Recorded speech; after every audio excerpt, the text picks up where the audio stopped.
PM JANMAN ప్రధానమంత్రి జనజాతి ఆదివాసీ న్యాయ మహా అభియాన్ కింద అది ఓట్లు పడే దారులు కాదు, 1,00,000 మందికో 25,000 మందికో ఉపయోగపడే రోడ్లు కాదు. కానీ అభివృద్ధి పదంలో అందరూ బాగుండాలి, అందరూ దీంట్లో భాగస్వామ్యం తీసుకోవాలి అని ఒక సదుద్దేశంతో ఈ పీఎం జన్మన్ కింద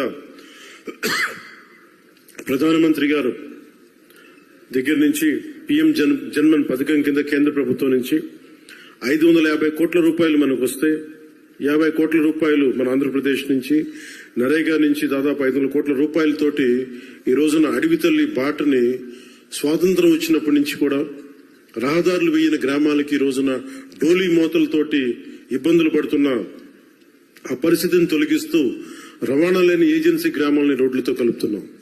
ఈ రహదారులు కేవలం ప్రయాణ సౌలభ్యం కోసం మాత్రమే కాకుండా ఎకో టూరిజం అభివృద్ధికి, యువతకి ఉపాధి అవకాశాలకి మార్గం వేస్తున్నాయి.